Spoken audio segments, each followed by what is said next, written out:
so much. I love you so much. I love you so much.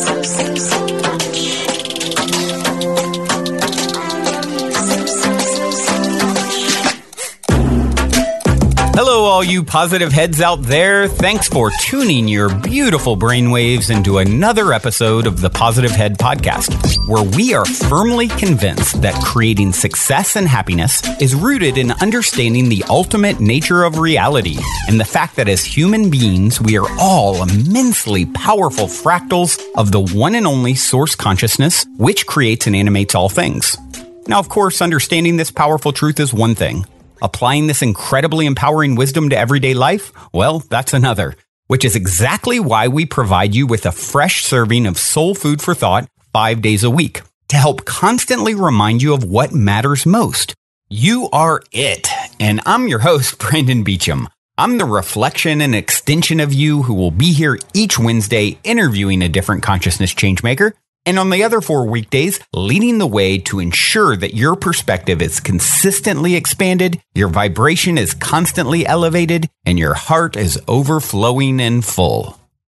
Also, before we jump into today's episode, I'd like to take about a minute and a half to tell you about a few sponsors that not only help to make it possible to produce this show 5 days a week, but that I'm also genuinely passionate about promoting. The first longtime stellar supporter of the show that I want to mention is Gaia. If you're not familiar, Gaia is the go-to source for streaming consciousness content online with over 8,000 video titles.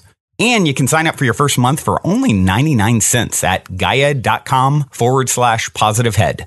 That's spelled GAIA.com/positivehead. The second sponsor I'm sincerely passionate about promoting is Purium. It's no mystery that bringing your mind, body, and spirit into balance is necessary if a person truly intends to manifest the greatest and grandest version of themselves. So if you've been looking for a way to easily get organic superfoods into your system every day with a simple plan that can help you reestablish a healthier foundation and relationship with food, like I was doing before I found Purium, I highly recommend going to positivehead.com/transformation and checking out the videos and interviews there where I dive deeply into discussions explaining why I take these products every day. And should you ultimately end up on iShopPurium.com to purchase any of their 50 plus amazing superfood products, be sure to use the code POSITIVEHEAD, all one word, for a 25% discount.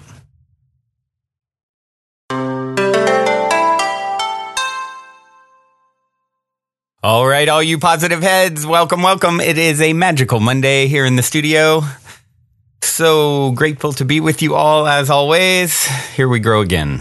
I think that's all the little sayings I have at the beginning. There might be a few others. Let me think. What else do I got on my sleeve? I think I covered them. All right, let's move along. Let's see. How am I going to start today? Where do I start? You know what? I think I'll go ahead and start with Nikki from Snyder, who reviewed on iTunes. Nikki said, I found this podcast through a fellow P-head that I've been friends with for a while now. She kept mentioning this podcast to me and I kept brushing it off. I finally agreed to listen to it. I was finally ready to take this step in my story, and I'm so glad I did. This podcast has really helped me understand so much about myself, life, the reality I create, and even parenting. I was struggling day to day to gentle parent with my daughter. I would get flustered and choose to be upset and overwhelmed and prioritize time over love and listening. After listening to some episodes, it was like hook, line, sinker. Your podcast spoke to me. It gave me answers I needed to hear, even if I didn't realize I needed to hear them. I am much more gentle with my parenting. I am much more understanding. I am much more loving. I am much more me. I can tune into a random episode and boom, it's like an answer to my current situation. It blows my mind how connected this all is and how truly relevant it is, not only to myself, but to so many other beautiful beings. Thank you for fueling my soul in such a positive way and helping me progress in my story of this lifetime. My whole view of the world has changed. It's like I've been wearing foggy glasses and I have finally removed them and am seeing clearly now. I have found a key to the door and am walking through it. This journey is cosmic and amazing. The reality you have helped me create is fantastic all the time. Let's be happy all the time, and all the time, let's be happy. With love. Aw. Thank you, Nikki. That was a beautiful review. Thank you so much for taking the time to review.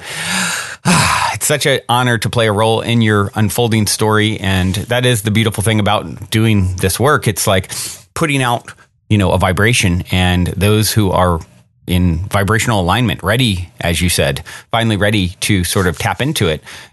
You do the work by being a vibrational match, and then you have a friend who will beat you over the head until you listen to it, or it somehow comes into your world, right? So thank you for doing the work, because, I'm just a reflection of you, right? So you have done it to yourself. I'm just playing a role in that as an extension of you. And it is a beautiful dance we are all entrenched in. And I'm so, so appreciative. It's so much fun and so joyous, all the magic that unfolds, like you said, as we all sort of, realize we're all connected. It's all just strains of connectivity, and the synchronicity that just ripples out is so incredible and humbling and inspiring. And it's just good. And I'll add to what you said here, Nikki, about being happy all the time. And that, what's great is you're going to find yourself happy a lot of the time, but you're also going to find yourself at times where you feel out of alignment again, and maybe you're reacting to your child again.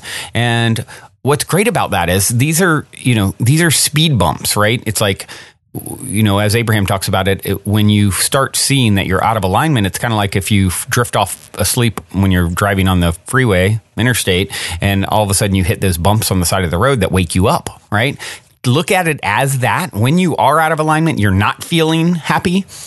Instead, just very careful not to judge that, right? Because it's really just an indicator of your alignment with higher self, with source.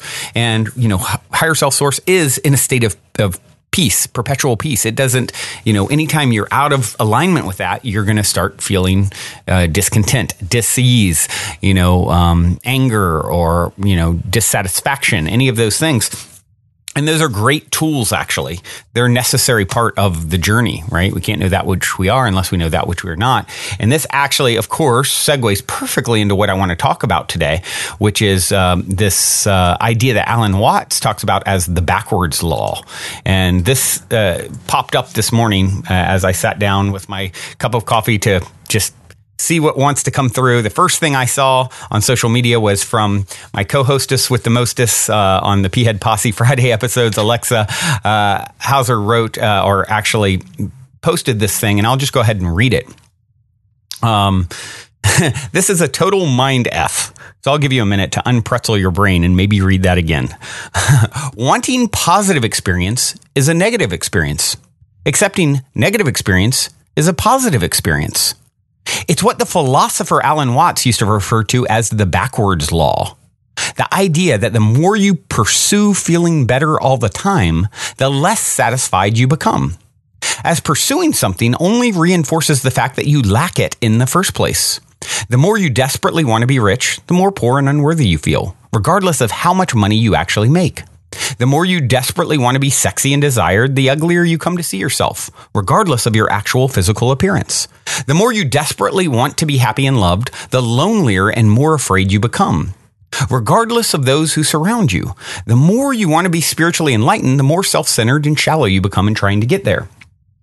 So this jumped out as the first thing when I opened my computer, and I was like, "Yep, this is a good one to talk about." And it's funny, of course. There's all kinds of synchronicity. The lovely, somewhat challenging reflection of self. Many of you who are in the Positive Heads Facebook group, which, by the way, if you're not there, please come join us, will recall our good friend Brian popped back up into my experience in the last 48 hours, posting on my personal Facebook page about me not understanding positive and negative, and, assuming because the show is called Positive Head, that means I have no concept of this idea that it's all ultimately happening for the greater good, right? So when I saw this, I'm like, okay, that's been bubbling up the last 48 hours. And of course, I engaged with him a little bit. And, it's just sort of a loop that continues to play out. So once again, something that wants to be clarified, popping up for further clarification. And of course, I'm grateful for it, although I do and not wish to sort of continue looping the same things as well. So, this whole idea of positive and negative experience. Here's the thing. It's all relative truths. It's from what perspective are we speaking, right? So we use words as a label in this dimension that's our best way that we can sort of explain things, right? And to give energy and try and paint a picture for what we mean, right? And words obviously don't do reality justice ultimately, but from a certain perspective, there is certainly positive and negative, right? It's a way to describe an experience. I would say if someone pours boiling hot water on my head, I would call that a negative experience from one perspective. That's just using a word to say it was unpleasant or not in alignment with like peace and happiness and joy in that moment, right? I was feeling pain. And from the ultimate perspective, maybe that's happened. Everything's happening for me, and there's no mistake. So that's where you get into this idea of, it's not really negative. So I think positive, and I believe strongly positive and negative, they work as labels within a certain framework from a certain perspective, a relative truth, right? From another relative truth. You and I are separate. That's very true. From another perspective, you and I are one, right? So it's not negative to say that we're separate. It's just it's from what perspective or vantage point am I ever speaking? So using positive and negative from the vantage point of explaining a desired or undesired outcome, right? Or byproduct of what's going on. If I'm having thinking that is out of alignment with higher self, it's I'm not good enough. I'm fat. I'm ugly. I'm poor. You could call that negative, right? Now, what Alan Watts is getting at now, from the ultimate perspective, let me just add on to that. That is part of the person's journey, because in order for them to come into the place of feeling actually beautiful and realizing that they're ultimately abundance, they had to go through that. It was part of the journey. And there, from the highest perspective, like it really wasn't negative. And that's sort of what people get hung up on when they talk about this positive negative thing. And of course, I get that. We get that. And I'm sharing that now. It's like, it's all happening for good. There is, as Conversations with God said, I've sent you nothing but angels. It's like always happening for you. Always, always, and always, right? But from relative truths, it's negative if I can call it and label it as negative if I run into a tree this afternoon, because it's not something that I desire to co-create in my reality, right? So now that we've covered that, again, let's talk about this idea of a backwards law. So it's the subtleties of pursuing, right? What's said here, pursuing something only reinforces the fact you lack it in the first place. The more you desperately want to be rich, the more poor and unworthy you feel, right? Regardless of how much money you make, the more you desperately want to be sexy and desired, the uglier you come to see yourself. The more you want to be happy and loved, the lonelier and more afraid you become, regardless of who's around you. So this is such a wonderful point. This backwards law, it truly is. It's like what it's always leading us back to is realizing we are enough now. You are worthy now. Because the truth of the matter is, you're an emanation, a fractal of the one and only divine source consciousness, love itself, Mr., Mrs., King, Queen, love of all time, space, eternity, God, source, higher self, whatever you want to call it. You are that. And it is worthy. And just being here, you are so, so, so worthy. And so anytime you're pursuing something to fulfill yourself that appears to be outside of yourself, you're instantly out of alignment with how higher self sees itself, right? You are already all these things. You are already enough. You are already beautiful enough. You are already abundant. You are abundance itself. It's like searching for something that is you. It's like you're sitting on the back of a whale fishing for a minnow. You are it. And the more we can really root that into our hearts and minds, then you can start navigating where you're not, you can be seeking to acquire things to acquire more money, right? Or things to better your beauty by taking care of yourself. But it's coming now from a place of not, instead of lack and I'm not good enough, as like, wow, I'm so good as I am. And there's even room to create, on a different scale and level of this experience. So I can even more of the abundance I already am. Right? Even more of the beauty that I already am. It just continues to grow. There isn't a counterpart to it that's bad, right? And that's the perspective we're really seeking to root into our being. I am worthy exactly as I am, and thankfully there's room for growth from here. But it doesn't make it better or worse. If I were to have more money or more beauty, I'm not somehow better than where I stand today, because where I stand today is a necessary part of that journey. That journey can't even exist without there being, less, abs if I'm going to the gym, or there can't be more money there can't be $1 billion in my bank account without $100 in my bank account first. So it's all an equally beautiful, brilliant, necessary part of the journey. And where you are in your journey at this moment is as valid and beautiful and necessary as any other part of your journey that ever has been, could be, would be, will be. Right? And once you really, really, really know that and ground that into that is the fundamental baseline of your operating system. Now you navigate without the neediness, the desire coming from a lack. I'm going to try and fulfill myself through this external experience. You're approaching it with joyous wonder and excitement, hoping to experience something new and that you didn't foresee. As we're going to hear here in a moment, Alan Watts talk about this very thing. Now it's joyous and fun. You're not trying to be anything. You are it, right? You guys have heard me talk about it before. My initials are BBB, which is like try B. And I made a music project years ago, TRY-BE, right? I was like, I'll play on words of try B. It's like, really, no, like you can't ever try to be. You can only be. It's like, it's an oxymoron. It's like rather TRIBE is tribe. We're all one. It's all already there. It's all already within you, right? Pretty sure I wanted to give myself that lesson. And now as I sort of reflect that out, it ripples out and we all, sort of root into our being that we are all of it now. It is all as valid and as necessary. The experiences that you have, you don't need to chase anything, anyone. I was talking about this with my friend Everett yesterday. This whole coming to a place in relationship where it's like I don't chase anyone or anything or have any neediness. There's so much of that sort of energy in romantic relationship, right? So much it's like, out there, there's the guys chasing and the women sort of being, guys are the dogs and women are the cats, right?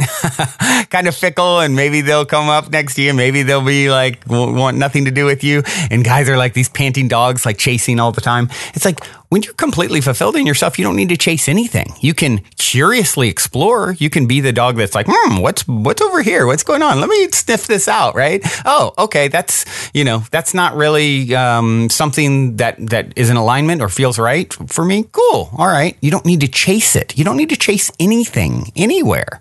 And then it all comes to you. That's the beautiful thing about it. Then it starts all flowing to you. When you are completely at peace with where you are and coming from this state of fullness and abundance, watch the ripple, watch as my new friend John, who's going to be helping with the Optimistic Show, said yesterday, I walked across $100 bill yesterday. Oh, I'm just so lucky. And you can just see it in his aura. It's like this bubbling with peace and goodness and clarity. It's like, yeah, of course you're stumbling across $100 bills. It's coming to you. You are it, right? It's a beautiful thing where we're at. You're all getting this. This is all like, we are like rooting this in further and further and further. No more of chasing anything. You're done with that chapter. And you're thankful that you had the experience so you can experience where you're at now. All right. Let's take a listen here I have a short talk here, a few minutes. This is Alan Watts. It's titled, "This Is Why You're Not Happy." I found it on the Word Porn YouTube page. It has a little music to it and just sort of helps to drill this in even further and from some unique perspective, the wonderful perspective of Alan, who originally talked about the backwards law. Let's take a listen.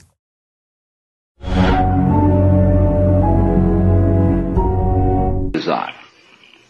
What makes you itch? What sort of a situation would you like? Let's suppose, I do this often in vocational guidance of students. They come to me and say, well, we're getting out of college and we haven't the faintest idea what we want to do. So I always ask the question, what would you like to do if money were no object? How would you really enjoy spending your life? Well, it's so amazing. As a result of our kind of educational system, crowds of students say, well, we'd like to be painters, we'd like to be poets, we'd like to be writers, but as everybody knows, you can't earn any money that way. Or another person says, well, I'd like to live an out-of-doors life and ride horses. I said, do you want to teach in a riding school? Let's go through with it. What do you want to do? When we finally got down to something which the individual says he really wants to do, I will say to him, you do that. And forget the money. Because if you say that getting the money is the most important thing, you will spend your life completely wasting your time. You'll be doing things you don't like doing in order to go on living, that is, to go on doing things you don't like doing, which is stupid.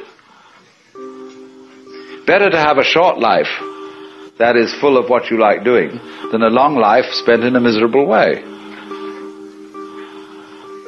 And after all, if you do really like what you're doing, it doesn't matter what it is, you can eventually you could eventually become a master of it. It's the only way to become a master of something, to be really with it. And then you'll be able to get a good fee for whatever it is. So don't worry too much. Somebody's interested in everything. And anything you can be interested in, you'll find others who are. But it's absolutely stupid to spend your time doing things you don't like in order to go on spending things you don't like, doing things you don't like, and to teach your children to follow in the same track. See, what we're doing is we're bringing up children and educating them to live the same sort of lives we're living, in order that they may justify themselves and find satisfaction in life by bringing up their children, to bring up their children to do the same thing, so it's all retch and no vomit. It never gets there. And so, therefore, it's so important to consider this question, what do I desire? Well, when we answer that question in a naive way, we figure out that we want to desire, what we want is to control everything. To create girls that don't grow old, apples that don't rot, clothes that never wear out, conveyances that get from one place to another instantly so we don't have to wait, power available to do anything that you could conceive and do it just instantly like that. To get this funny technological omnipotence. But if you take time out to think about that, and really go into it with your full strength of imagination, and find out whether that's where you want to be, you will soon see that's not what you want. Because the moment you have a situation where you are really in control of things, that is to say, in which the future is almost completely predictable. You will see, as I said last night, that a completely predictable future is already the past. You've had it. And that's not what you want. You want a surprise. You don't know what that's going to be, because obviously it wouldn't be a surprise if you did. You want a pleasant surprise. But like you say, what sort of a surprise would be pleasant? And you can't really answer that. Because you know, if there are to be such things as pleasant surprises, there must also be unpleasant surprises. There must be rude shocks. So you're like somebody taking one of those wishing well boxes, tubs, where you fish in and you bring out a package. And you don't know whether you've got a dead rat in it or a new camera. And that's the way, that seems to be the thing that really excites people. But quite certainly there comes out of this inquiry a feeling of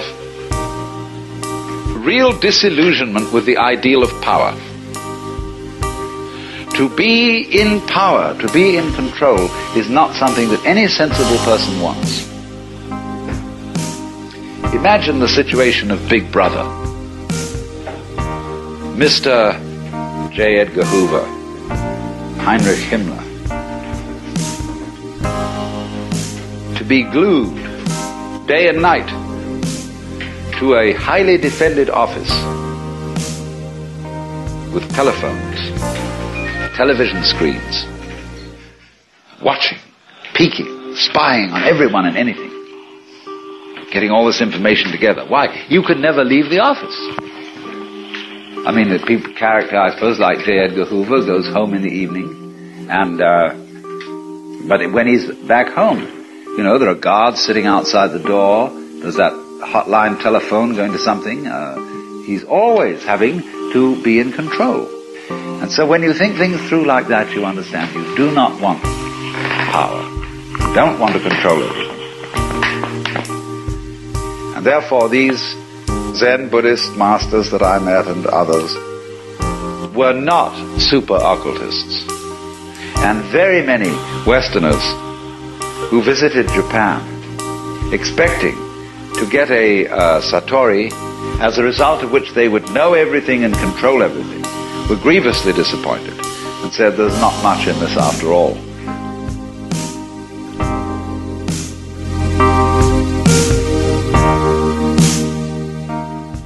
All retching, no vomit. That's the old path, right? Chasing. Just do it. It makes me think of my friend Ronit talking about meeting someone in Bali. I think I mentioned this the other day, and the guy was like, people are working their whole life, this very simple person living on the beach every day, surfing and hanging out. And he's like, he didn't have much of anything, but he was very joyous in what he was doing. And he's like, people work their whole lives to get this money so that they can come and then live a life like I'm living right now, right? He just shortcutted right to it. It's like, you don't need to, if you're doing it for the money to get somewhere else, that's a red flag. Be very, very cautious of that, because there are creative ways around that, typically, if you're willing to have faith and trust in the universe and its ability to support you in you just living out and living out your dream, believing that you're worthy to find there's so many ways. We are so creative. The universe is so creative. Higher self is so creative. You are so creative. You are creators, right? So there are many, many, many ways to accomplish something. Right. And people, who was I was talking the other day with someone about the phrase, there are many ways to skin a cat. And we're like, who skins a cat? We need to come up with a new way to say that. Like, what is a new way to get that same point across? Because I don't like it either. So you guys let me know if you have an alternative to that. We need to come up with something creative. Speaking of being creative, let's be creative and let's reinvent how we say that. Get that point across, and something that's not so not so dark.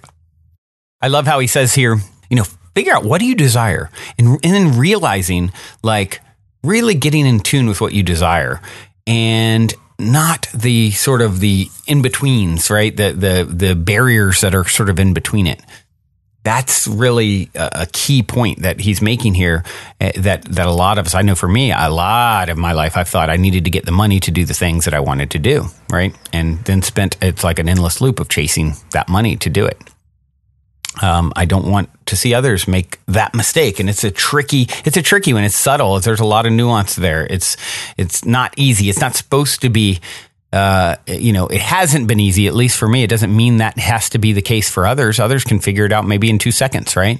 But it's your life is supposed to be challenging and surprising to some degree, as he says, right? You want a pleasant surprise.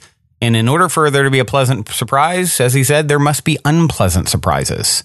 You didn't really want to control everything. And that's a big one, right? As we learn that we are creators of our reality, it's like, it's sort of this dance between the things you control and the things you don't, right? There are certain things you're going to control and there are certain surprises that are going to come. It's going to be a mashup of those things, right?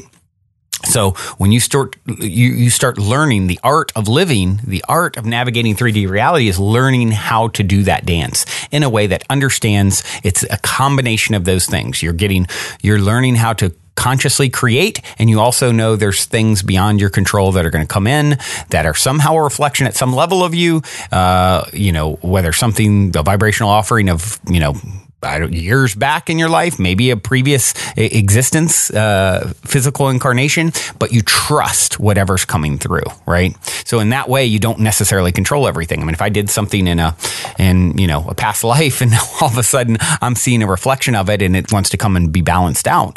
Well, from my memory in this life, I didn't really, once again, it's all relative truths. From a certain perspective, I didn't control that. From a higher perspective, I did control it, right? So that's sort of understanding the complexity of this dance and sort of relaxing into it all. And really at the end of it, I have so much faith in my higher self and like what we're co-creating together. It's like, whatever you want for me, whatever is meant to come my way, I am just going to embrace it with open arms. And I am going to know that it's ultimately happening for me and not to me. And it's happening through me at some level. Even if I can't necessarily, in some cases, I can totally see how it happened through me, and others, it's more nuanced and layered. It's somewhere buried in deeper layers of the onion of my existence, right? I need to find another word because that's one of my onions are a great example, and I talk about them a lot being so layered, but that's like one of the only foods I'm not a fan of. So for now that one works, but the skin the cat thing, let's figure out. I'm sure someone will send me some creative variations. All right, all you positive heads, this has been miraculous, magnificent, and lovely. Thank you for being. Thank you for showing up. We have everything we need. I have everything I need. Trevor Hall seems to think he has everything he needs because he sings about it in the song called Everything I Need. Till next time, journey well. Love you all so much. Also, before we cue up today's song, I wanted to let you all know that we have finally created the Game with the Universe on our website, where you can choose the first number that comes to your mind, and it'll pull up that episode number of the podcast. I've been saying this is a great way to co-create synchronicity and magic with your higher self for quite some time by doing this manually. But now, if you go to positivehead.com/YO Universe, there is a super fun and simple interface to play this game with your higher self. I firmly believe just by setting the intention to play in this way, it opens up the door for magic, and it's a synchronistic way to hone in on nuggets of wisdom out of the huge catalog of episodes that are specifically appropriate for you at this time in your journey to becoming the next greatest and grandest version of yourself. And it also makes for a super fun way to engage and invite friends, family, people on social media to check out the podcast as well. So be sure to check out positivehead.com/YOUNIVERSE, and be sure to tell all your friends so they can play a game with the universe, which also helps the show to reach new people, which I greatly appreciate. And as a quick reminder, be sure to also check out positivehead.com/transformation if you're curious to learn more about Purium superfoods and why I take them every day. On this journey of becoming the next greatest and grandest version of ourselves that we have all embarked upon, I can't stress the importance of managing your physical vibration enough. And quite honestly, Purium has put together the simplest plan I've found to do so, and I'm sincerely excited to share it with all of you. Lastly, if you're craving more consciousness elevating content, be sure to check out Gaia, which is my personal go-to source for streaming consciousness content on the web, where you can stream an incredible 7,000 plus exclusive videos covering 5,000 years of wisdom. As you all hear me constantly say, it's a daily conscious effort to maintain an elevated vibration. And if you're looking to journey deep down the rabbit hole to do so, then Gaia is the best place I know of to do it, period. And you can sign up for your first month for only 99 cents at gaia.com/positivehead. That's spelled GAIA.com/positivehead. Check it out. I have everything I need. I have everything I need. I have everything I need. From the mountain to the sea, I have everything I need. I have everything I need. I have everything I need. I have everything I need. I have everything I need. From the mountain to the sea, all of this is within me. I have everything I need. I have everything I need. I have everything I need. I have everything I need. From the mountain to the sea, I have everything I need. I have everything I need. I have everything I need. I have everything I need. I have everything I need. From the mountain to the sea, all of this is within me. I have everything I need.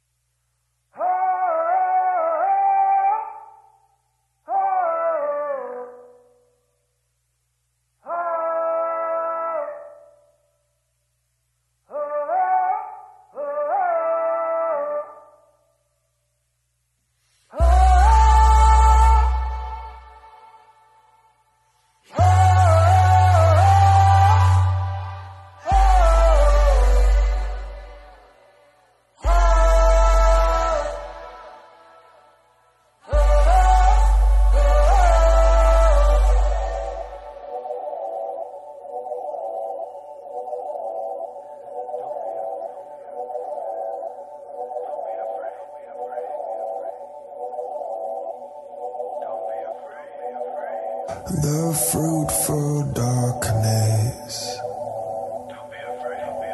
is all around us. The fruitful darkness is all around us. The fruitful darkness is all around us. The fruitful darkness is all around.